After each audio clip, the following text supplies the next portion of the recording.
back to that.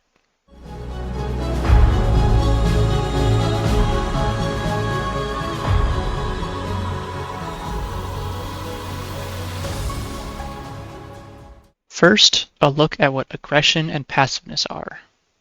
Playing aggressively is a greedy playstyle that often nets more value, but at a higher cost. Playing passively is a safe playstyle that often nets less value, but at a lower cost. Let's look at an example of each.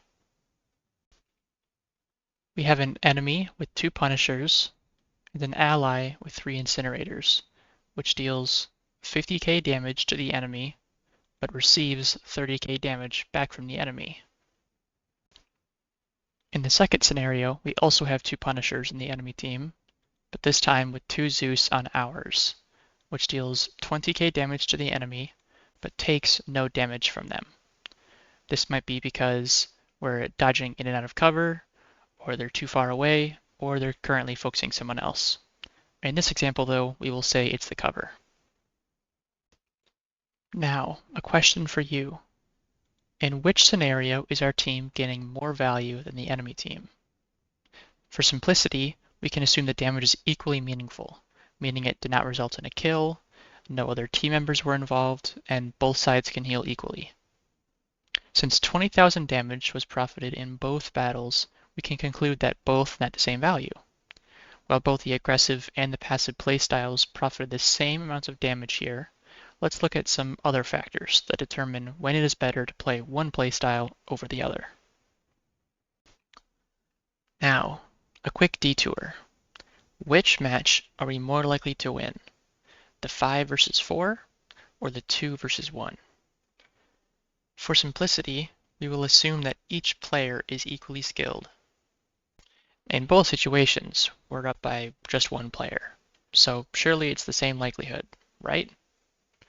In the left match, we have 1.25 times the number of players that the enemy team has, while in the right match, we have twice the number of players that the enemy team has.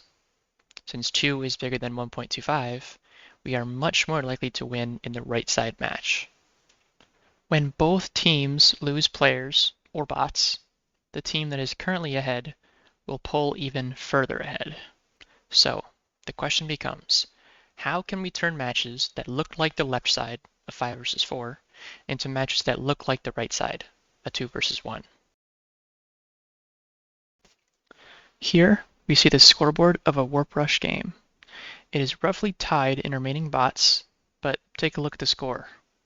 It's almost over and we have excess bots. This is when we should get aggressive. There are 2 main ways to get value by being aggressive. The first is simply prioritizing the objective, and the second, which we will look at now, is referred to as trading. Trading works like this. Our team receives 1 kill, and the enemy team receives 1 kill. Now it may seem like a fair trade, but soon we will see why it's not. Kills and deaths aren't the only way though. You can also trade damage, assuming of course that the damage is dealt in equally meaningful ways. Now back to the example. There are many different trades our team can make here. The first one that comes to mind is player 1 trading with enemy number 1, turning it from a 20 versus 19 into a 19 versus 18 live match. This is still value gained for our team, despite being at a much smaller magnitude. The next way we can get aggressive. Our player number 5 can trade with enemy number 5. This not only turns it from a 19 versus 18 down to an 18 versus 17 in lives, but it also turns it from a 6 versus 5 into a 5 versus 4. So we go from having only 20% more players in the enemy team to having 25% more players in the enemy team. Now, the most ideal scenario. Our player number 1 can trade with enemy player number 5. This not only removes 1 life from each match, turning it from a 20 versus a 19 to a 19 versus 18, but it also changes it from a 6 versus 5 to a 6 versus 4, meaning we go from having 20% more players to 50% more players. Each of these methods of aggression increase our team's odds of winning, though some are obviously preferable to others. Now, trading bots seems valuable and all, but we can't just walk up to an enemy and say, "Yo, wanna abandon the bot at the same time as me?" Let's take a look at some clips of how we can force trades. First, an example of just getting overly aggressive. Yeah,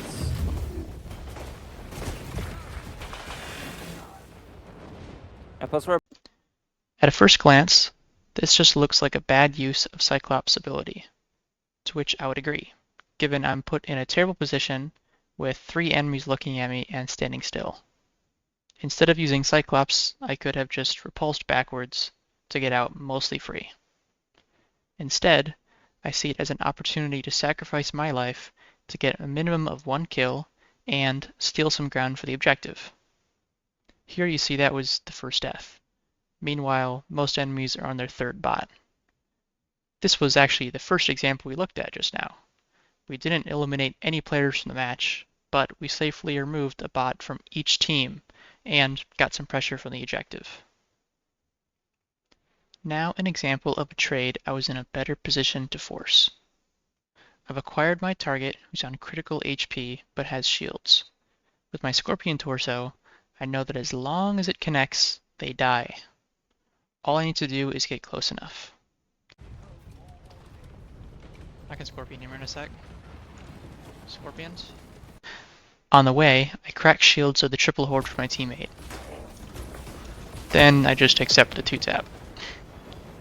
This is a similar scenario where it's still the first bot alive, but most players in the enemy team are down a few bots. It's not an amazing trade, but one that still technically nets our team value. 2 more examples, this time with Titans, particularly Mature and Grim, as they are exceptional at being able to force trades, primarily because their ultimates have an area of effect, allowing you to trade greater quantities of enemies. Snare 4. Yeah, Corvus got those double nucleons and they hurt. I got a quad kill, I think. Shit, I got a ghoster on me. Are you? There's the quad, boys. Oh, there's the quad. I'm dead though. I'll take it. In all of these clips, even the Grim quad kill, it's not really impressive gameplay, and the scoreboard isn't really going to reflect that either. But you can know when you make them that it does increase your team's odds of winning. Now that you know when it's advantageous for you to play aggressively, you also know how to detect when your opponents should be playing aggressively. When this is the case, you should be playing passively. In the background is gameplay of the Team Deathmatch mode, where you have unlimited bots and the objective is simply a death count. In TDM, our previous reasons for playing aggressively no longer apply due to having unlimited bots. Except, of course, when one team is close to getting their 30th kill to win the game, where they should be playing for trades to close the game out. Other than that, you should be switching playstyles just when the moment presents itself, like switching to aggressive when an enemy overextends, or perhaps they fail to retreat after dumping their abilities, or switching to passive when you find yourself in the same situation. So, how do we play passive in the first place? Avoid trades. This is best done with long-range weaponry, as they can deal damage without receiving it, but in smaller magnitudes, like the very first example we looked at with Zeus. This is also easier if you only fight with your shields up, as armor damage is much more permanent than shield damage. Lastly, avoid busy objective areas, as they often require heavy resources to win them over. With what we have learned, let's look at the very first clip again, but with a new lens.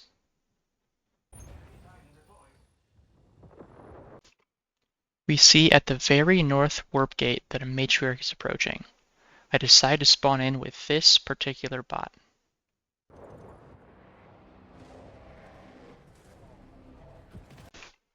We immediately cast Fuel Burn and Napalm. Can you see what's approaching from the skies? Alpha missiles.